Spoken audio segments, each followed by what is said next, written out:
ini yang paling banyak dibahas. Setelah pendidikan keimanan beres pada diri seorang anak, masuklah kita ke pendidikan akhlak, budi pekerti. Nah, ini mulai agak panjang penjelasannya karena ini yang paling urgent biasanya. Penanaman karakternya anak. Ada 5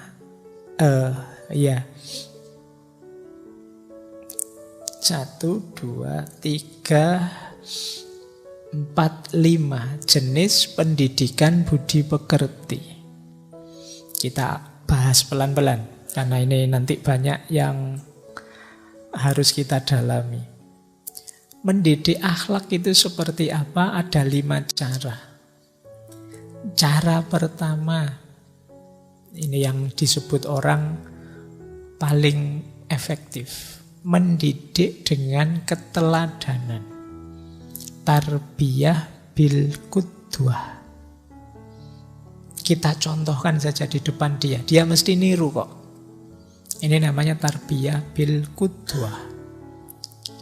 Aplikasinya apa? Kata Syekh Ulwan, tarbiyah bil qudwah itu yang pertama dalam aspek keimanan.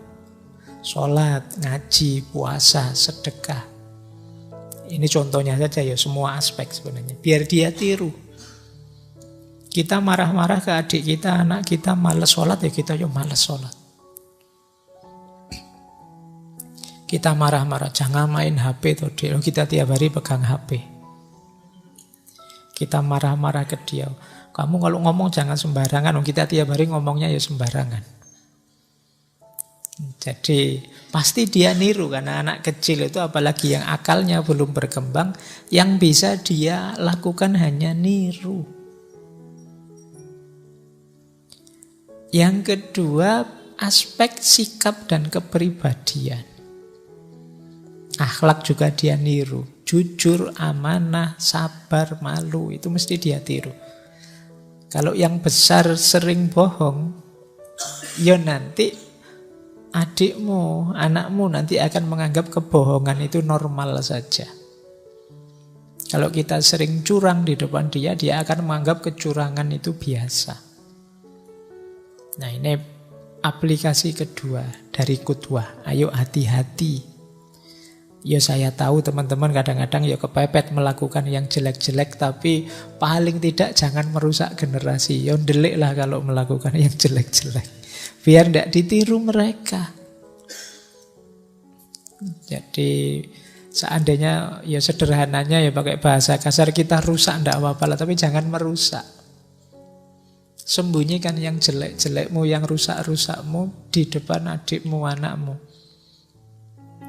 Jadi biarlah kamu disebut pencitraan, tidak apa-apa. Meskipun kamu kalau ketemu temanmu misuh-misuh, tapi kalau di rumah ya ketemu adikmu, anakmu ya astagfirullah, subhanallah gitu loh. Wes minimal tidak ngerusak generasi. Baik.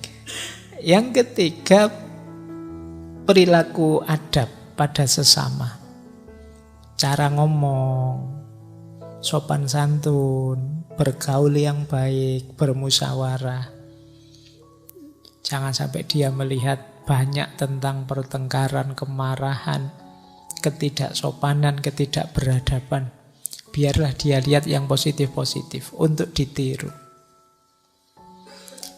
Jadi ini gaya pertama, mendidik budi pekerti. Meskipun gaya qudwah ini nanti silahkan direnungi, didiskusikan boleh. Kelebihannya memang mudah diterapkan. Kita tinggal melakukan, nanti mereka niru. Tapi ada kekurangannya. Kekurangannya apa? Ya karena lingkungan itu kan beragam isinya.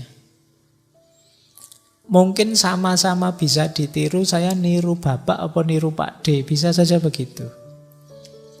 Kelihatannya sama-sama baiknya sih, kebaikan itu kan juga beragam. Atau kalau justru anak kita tidak bisa mendeteksi, adik kita tidak bisa mendeteksi bahwa yang ditiru yang ini loh, bukan yang ini. Nah, itu sering sampai di titik itu. Maka pinter-pinter ngatur strategi ketika kita memberi qudwah. Karena sering-sering kadang juga membingungkan. Loh, kalau di rumah kok begitu ya, tapi di rumahnya teman kok begini ya. Kalau di rumah kok cium tangannya begini, kalau di rumah teman malah dilarang sering-sering cium tangan misalnya, mungkin dengan alasan tertentu. Nah, ini kelemahannya. Yuk kita tinggal ngatur strategi bagaimana caranya agar adik dan anak-anak kita tidak bingung. Terus yang kedua, selain dengan qudwah atau keteladanan, pendidikan juga bisa dengan pembiasaan. Tarbiyah bil adah. Ya, pembiasaan itu berarti kita ajak dia mengulang-ulang kebiasaan-kebiasaan baik. Caranya bagaimana? Yang pertama, ayo segera dimulai, jangan ditunggu. Karena pembiasaan ini butuh waktu. Kalau ditunggu-tunggu ya tidak jadi. Kalian juga begitu, kalau ingin membentuk dirimu melalui pembiasaan, ya kamu mulai sekarang. Saya ingin jadi penulis, Pak. Sementara ini saya masih males nulis. Ya, kamu mulai ya sekarang. Kalau tidak sekarang nanti jiwa penulismu tidak keluar-keluar. Perlu pembiasaan. Jadi harus segera dimulai.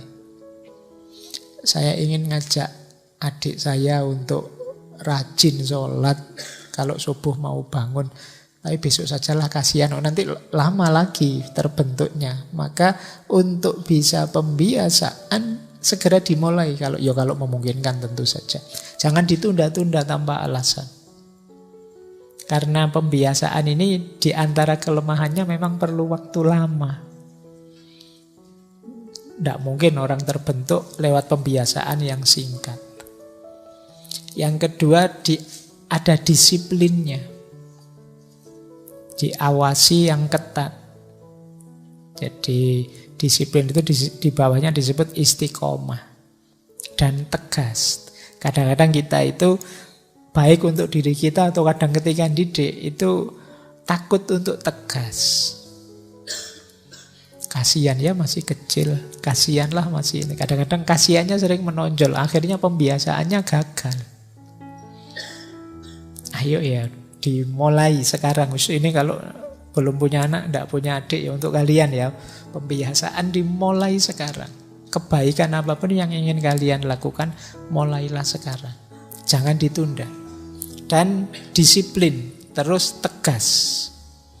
Tegas itu enggak, saya harus melakukan ini. Ada godaan enggak, saya enggak mau. Itu namanya tegas.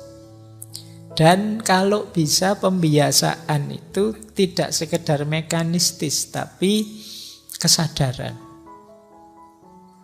Kalau sekedar mekanistis, nanti ketika ada halangan akan dijadikan alasan untuk berhenti. Tapi kalau sudah kesadaran, meskipun ada halangan, berusaha untuk tetap dijalankan. Itu berarti sudah sadar. Kalau sekedar mekanis kan ya, ketika ada halangan, ada alasan lumayan, alasan untuk libur, alasan untuk berhenti. Itu berarti masih mekanis. Kalau bisa ya sudah tumbuh jadi kesadaran diri. Tidak sekedar rutinitas. Kalau sudah sadar kan, ini sebenarnya dosennya bilang masuk enggak apa-apa, enggak masuk enggak apa-apa. Tapi saya masuk sajalah. Itu berarti ada kesadaran.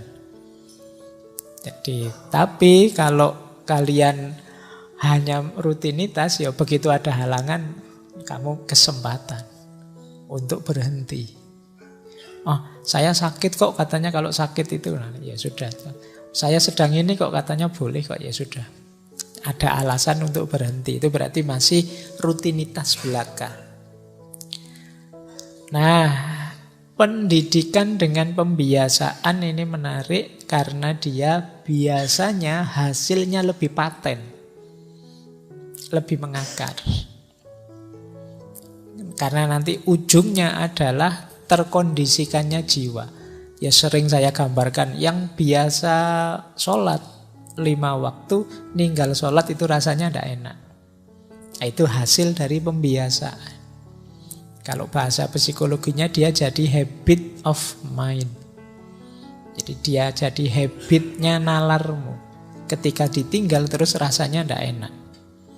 Ya meskipun ada kekurangannya tadi, yaitu perlu waktu lama untuk menanamkan yang paten ini. Jadi ini pendidikan akhlak jalan kedua. Terus, ini yang paling banyak dilakukan. Pendidikan dengan nasihat. Tarbiyah bin nasihat. Ini juga ya di mana-mana sih. Kalau di Indonesia ini kan banyak sekali isi ceramah-ceramah, isi kuliah-kuliah subuh, kuliah zuhur, kuliah maghrib. Sekarang banyak kajian-kajian luar biasa banyak. Itu tarbiyah bin nasihat. Ya semua orang bisa lah kalau menasehati ya. Kira-kira begitu.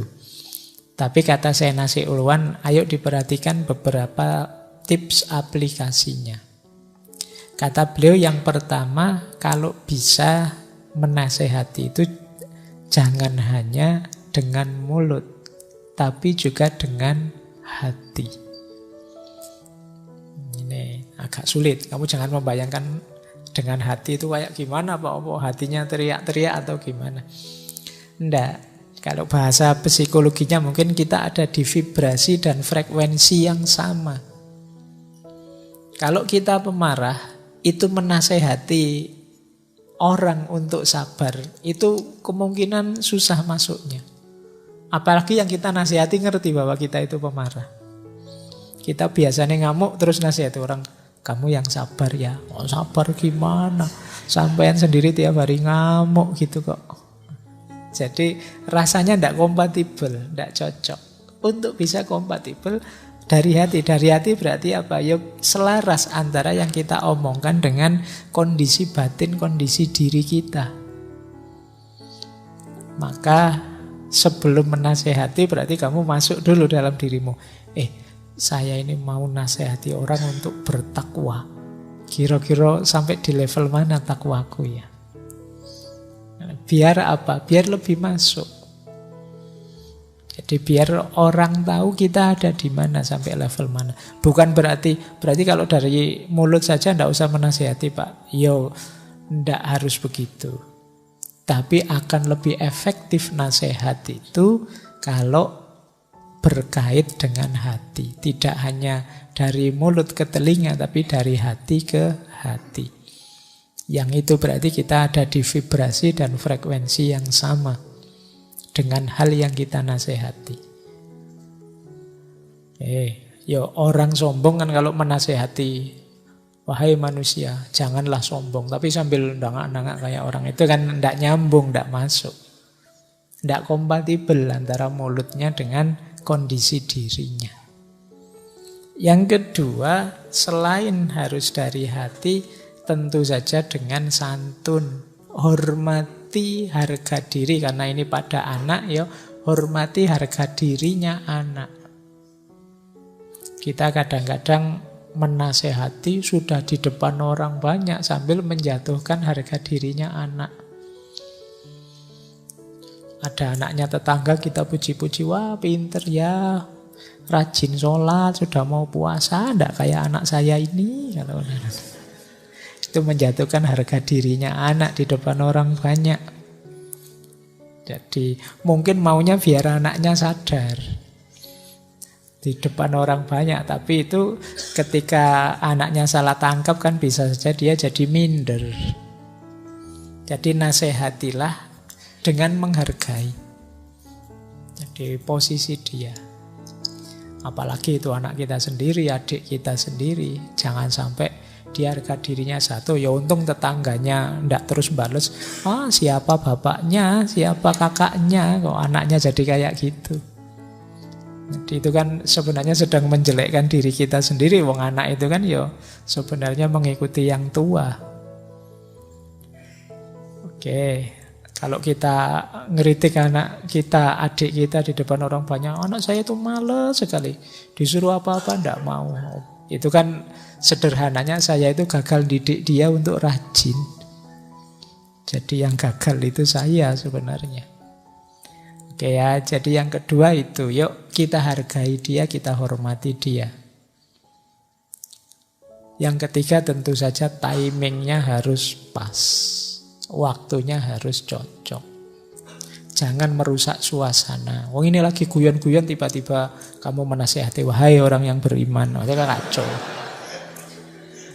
Orang lagi ngomong apa tiba-tiba masuk, wah itu sesuai dengan hadis Nabi ya. Nyari timing yang cocok dong, yang enak dong. Saya kadang lihat itu masalahnya, kadang di YouTube apa Instagram apa ndak lihat konteksnya apa, masuk saja tiba-tiba dengan nasihat. Iya, nasihatnya bagus, isinya baik. Cuma khawatirnya kalau timingnya ndak pas, jangan-jangan orang terus jadi jengkel dengan agama. Orang jadi sebel dengan agama. Karena kamu mengeluarkannya tidak pada waktu yang cocok, yang sesuai. Kalau temanmu sedang ketawa-ketawa guyon, misalnya menurutmu itu tidak pas, tidak cocok, ya biarkan dia sampai tuntas tertawa. Ketika sudah ganti konteks, ganti situasi, baru kamu ngomong. Bila perlu mungkin besoknya, bila perlu mungkin besoknya lagi. Mungkin ketika ada ngomong kamu bilang, oh ya seperti kamu ketawa-ketawa 2 hari yang lalu, itu menurut saya tidak terlalu cocok, tidak terlalu sesuai sih, harusnya begini. Itu lebih masuk daripada orang lagi ketawa-ketawa terus kamu cut. Tidak boleh ketawa-ketawa seperti itu mengeraskan hati itu ya. Itu udah ya. Itu orang jadi sebel akhirnya. Bukan apa-apa, ya salah kita, retorika kita keliru. Kita timingnya tidak pas. Kita tidak cerdas kapan harus masuk. Baik ya, untuk ini kan makanya perlu ilmu juga. Kalau dalam bahasa filsafat perlu kebijaksanaan.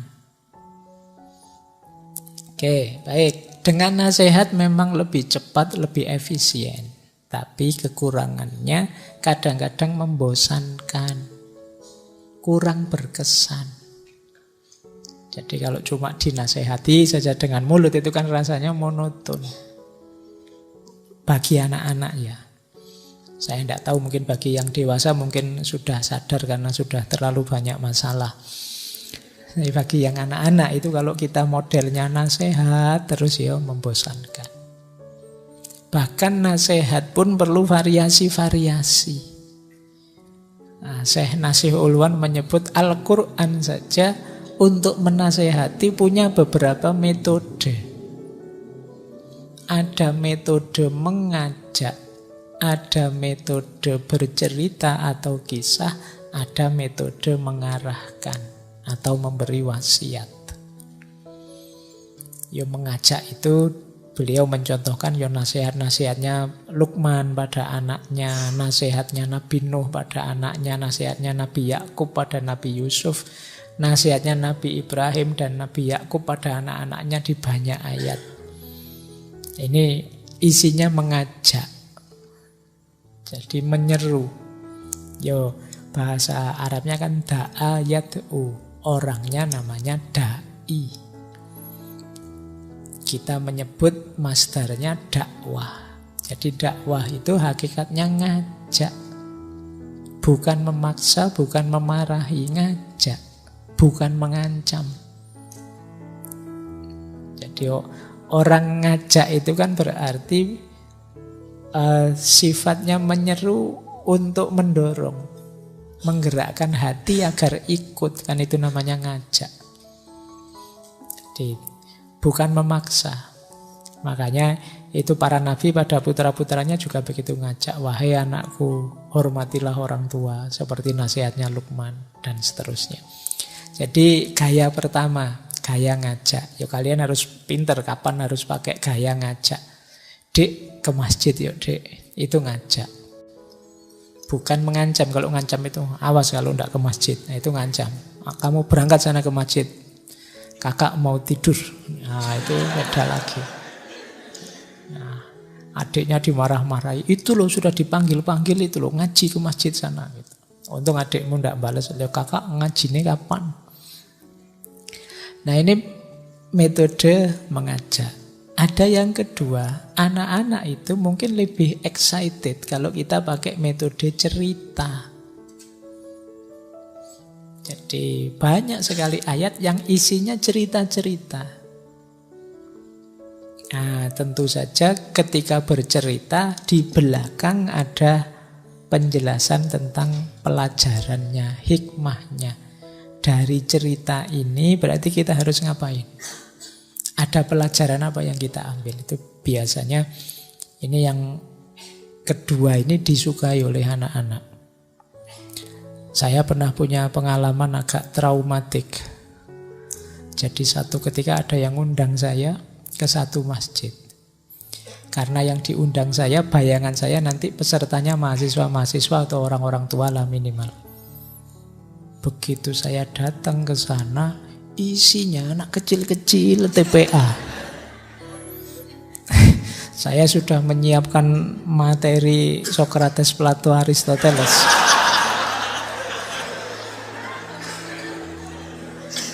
Pesertanya anak-anak TPA kecil-kecil itu. Di tengah saya putus asa, pokoknya tak karang saja. Ayo kalian pingin apa sekarang? Wah, dongeng Dajjal pak, dongeng Nabi Nuh pak. Duh. Iya, betapa ngerinya. Ternyata mereka yang diminta ini, banyak minta cerita-cerita, dongeng-dongeng. Jadi mungkin bagi mereka lebih berkesan cerita dan dongeng itu. Jadi itu lumayan buat pengalaman saya. Besok kalau ada yang undang mesti tak tanya dulu ini audiennya usia berapa. Jadi ini yang kedua, model cerita. Kalian mungkin kebetulan jadi guru, jadi ustadz, jadi pendidik level manapun, bahkan untuk mahasiswa sekalipun, jadi dosen, perbanyaklah koleksi cerita-cerita. Biasanya dengan cerita itu perhatian lebih terfokus. Kalian tadi agak ngantuk begitu saya cerita. Saya ngalami tadi diundang tadi sebelum ini tadi. Kamu kan rodok melek sedikit. Jadi cerita itu menggugah, memfokuskan perhatian. Nah yang ketiga, kalau ini mengarahkan, kalau ini biasa yang kita lakukan model ini. Menunjukkan manfaatnya, menunjukkan caranya, dan lain sebagainya. Jadi setidaknya mendidik dengan nasihat itu yo kalian jangan monoton. Ambil strategi-strategi yang cocok, yang sesuai. Al-Quran saja juga memberi beberapa metode yang berbeda-beda. Baik. Kita lanjutkan ya. Terus yang keempat, pendidikan akhlak atau pendidikan budi pekerti itu bisa dilakukan dengan perhatian, ngawasi, momong kalau bahasa Jawanya. Tarbiyah bil mulahadhah. Ini yang mungkin disebut tadi ya. Jadi kita awasi perkembangan anak-anak, adik-adik kita biar potensinya keluar. Kita hanya memfasilitasi. Kita hanya nuntun, mengarahkan saja. Ini tarbiyah bil mulahadhah. Yang dilakukan dua, mengikuti perkembangan anak, mengawasi, ya kadang-kadang menanyakan kegiatan keseharian, kesehatannya dan lain sebagainya. Kita awasi saja. Kita biarkan dia berkembang sesuai keinginannya, sesuai minatnya, sesuai bakatnya. Yang kedua, kita cegah kok tiba-tiba, wah anaknya ini kok negatif pilihannya. Yo, kita yang bagian mencegahnya. Jadi siapa tahu anak ini karena belum bisa milih terus karepe aneh-aneh, jelek-jelek. Pingin apa dik? Pingin ngambil mainannya temen. Oh kalau gitu enggak boleh. Pingin itu. Nah, gitu kan kita bagian ngawasi itu. Biarkan dia tumbuh berkembang secara bebas. Ini namanya tarbiyah bil mulahadhah. Jadi kita awasi. Sebenarnya mengawasi itu nanti untungnya besar. Kita bisa mendeteksi ini anak kegemarannya apa, bakatnya apa, kesenangannya apa. Kira-kira nanti diarahkan kemana enaknya. Dia perlu difasilitasi seperti apa biar bakatnya berkembang. Itu tarbiyah bil mulakhadah. Makanya kelebihannya adalah membebaskan anak dan mengoptimalkan potensinya. Jadi tidak terlalu mengekang dan mengatur. Kekurangannya memang, ya karena namanya masih anak-anak, tidak semua ideal bisa menggunakan model ini. Jadi tidak bisa dibebaskan begitu saja. Ada banyak hal yang ya mau tidak mau kita nuntun, kita mengarahkan mereka. Tidak bisa kita, yus suka-suka kamu, tidak bisa untuk semua hal ini. Ada tahapan tertentu, ada tingkatan tertentunya. Ini kalau model yang keempat, bil mulakhadah. Ada model yang kelima, yang terakhir. Kalau ini agak khas ya, saya tidak tahu ahli pendidikan hari ini setuju atau tidak. Tapi menurut Syekh Nasih Ulwan ada kalanya diperlukan, yaitu dengan memberi hukuman. Tarbiyah bil ukubah. Ya kadang-kadang dijewer sedikit, dicubit sedikit, itu ukubah. Kadang-kadang disuruh berdiri di depan kelas, itu namanya ukubah. Ya tentu saja tidak mentang-mentang yang menyakiti, yang membuat trauma. Caranya bagaimana? Boleh tarbiyah bil ukubah, asal yang pertama bukan pilihan pertama dan utama. Yang diutamakan tetap mendidik dengan lemah lembut. Ini opsi terakhir. Jadi menghukum itu, karena ada kalanya mungkin 1 atau 2 anak didik, peserta didik yang naudzubillah luar biasa gitu kan, sidik-sidik ya perlu dijewer. Itu selalu ada yang begitu. Jadi ini tetap yang pertama mengutamakan kelemah lembutan, tapi ada kasus khusus nanti yang memerlukan mungkin sedikit-sedikit hukuman. Yang kedua, menghukum sesuai kesalahannya ya, jangan over. Jadi salahnya cuma buang sampah, nanti hukumannya disuruh bawa semen 10 sak ke sekolah misalnya. Ya enggak, ya hukuman yang sekiranya selevel dengan kesalahannya. Kalau zaman dulu kan kadang hukumannya guru saya, ustadz saya itu disuruh nulis surat apa berapa kali, surat Al-Falaq, An-Nas berapa kali, itu namanya hukuman. Jadi saya zaman mahasiswa pernah juga, saya sudah mahasiswa dihukum. Jadi disuruh menulis ngarangan dalam bahasa Arab 3 lembar penuh. Itu kan ngeri itu hukuman itu, karena saya bolos. Karena judeknya saya waktu itu tak tulis saja, Zahabatil mid ilal madrasah wa qolal ustad Kul huwallahu ahad Allahus somad. Terus bawahnya tulis wa qala aidzon kul a'udzu birabbin nas. Tak isi surat-surat semua. Jadi isinya qala ustad, ya ustadnya kan baca surat-surat jadi panjang sampai 3 halaman itu. Tak kumpulin, dosennya ketawa. Tapi kan lumayan kan, tugasnya kan tidak ada batas apa-apa, yang penting ngarang dalam 3 halaman bahasa Arab. Jadi sudah sah itu. Paling tidak kan dosennya ya lumayan lah, mahasiswanya rodo mikir cerdas itu. Oke, kalau kamu mungkin stres sudah itu. Jadi dihukum sesuai kesalahan. Yang ketiga, menghukum bertahap ya. Jangan tiba-tiba hukuman kelas ulti. Jadi kelas tinggi enggak, hukuman yang biasa-biasa. Mungkin diingatkan pertama dengan mulut, ditegur. Mungkin naik level sedikit, mungkin disenggol, mungkin sedikit lagi dijewer. Jadi tahapan-tahapan sampai anaknya sadar.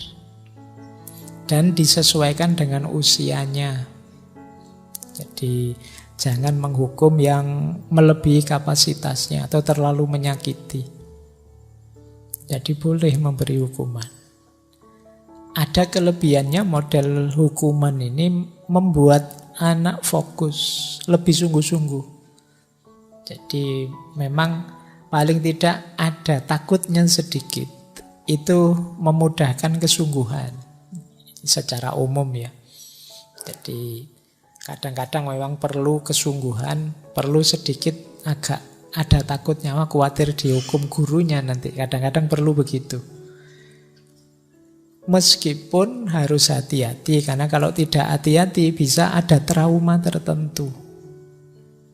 Jangan sampai melukai jiwanya. Mungkin kalau sekarang agak harus hati-hati, banyak medsos ya. Kalau zaman saya dulu guru itu, aduh, kalau jewer sak kapoke mukul itu bisa. Kadang-kadang kalau hari Senin lihat kukunya bersih apa enggak, itu sambil pegang garisan yang besar itu. Penggaris besar itu siap bergerak, kalau ternyata belum potong kuku, pelak, lumayan itu sudah. Bisa seminggu ganti penggaris 2 kali itu. Jadi zaman dulu begitu, kalau sekarang mungkin dilaporkan polisi gurunya. Jadi boleh, meskipun dalam batas-batasnya. Karena kadang memang jiwa manusia itu ada nakalnya. Kalau melakukan apa-apa, pamrih dan tidak mau rugi dan milih enaknya saja.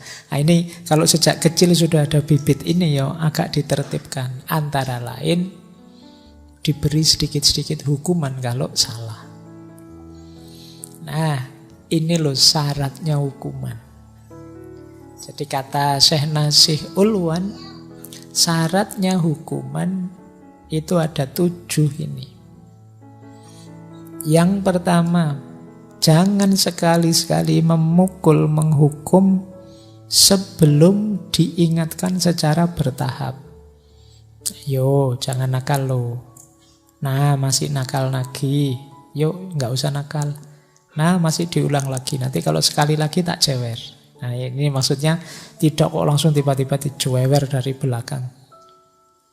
Jadi pendidik tidak boleh memukul sebelum upaya-upaya yang lain. Jadi saya bilang tadi, menghukum termasuk dengan model pukulan itu paling akhir, opsi paling gawat darurat terakhir. Yang kedua, jangan sampai mukul sambil marah. Kok masih marah, ambil nafas dulu, minggir dulu deh. Kuatirnya nanti anak didiknya disikat beneran. Mau masih kecil. Kalau sedang marah, tenangkan diri dulu. Biar memukulnya memang hukuman yang mendidik, bukan yang menyakiti. Karena ketika marah mesti ingin menyakiti. Itu syarat kedua. Yang ketiga, jangan ke bagian sensitif. Kepala, wajah, dada, perut. Pundaknya saja dicubit sedikit. Tidak apa-apa. Jadi jangan bagian yang sensitif, nanti bahaya. Nanti kalau ada apa-apa ya malah bisa urusan polisi lagi. Tidak. Jadi bagian-bagian yang tidak menyakiti. Kemudian gradasi ya, jangan tiba-tiba misalnya nyubit, jangan cubitan versi yang paling menyakitkan. Diawali dari yang pelan-pelan. Masih nggak diulang, ayo tak cubit lagi agak keras terus. Biar tidak sakit. Bahkan kata Syekh Nasih Ulwan, tapi model hukuman yang memukul ini kalau bisa di atas umur 10 tahun. Di bawah itu tidak boleh. Mungkin ini si versi yang sudah balik tadi ya. Kemudian kalau baru pertama kali anak ini melakukan kesalahan, ya jangan langsung dihukum. Harus ada kesempatan kedua untuk dia memperbaiki diri. Jadi begitu misalnya, tenang jangan rame, kok ada yang rame, itu kan salah pertama, diingatkan. Jangan langsung tiba-tiba dijewer. Diingatkan dulu. Jadi ini biar ada kesempatan dia memperbaiki dirinya. Nah, untuk yang sudah besar tadi kok diingatkan tidak bisa dihukum. Boleh sekali dua kali diulang hukumannya. Tapi ini dengan proses syarat yang di depan tadi. Jadi ternyata dengan hukuman boleh dengan segala kelebihan dan kekurangannya, tapi syarat dan ketentuan berlaku. Tidak sembrono, tidak sembarangan. Ini mungkin teman-teman ya untuk jadi guru yang baik.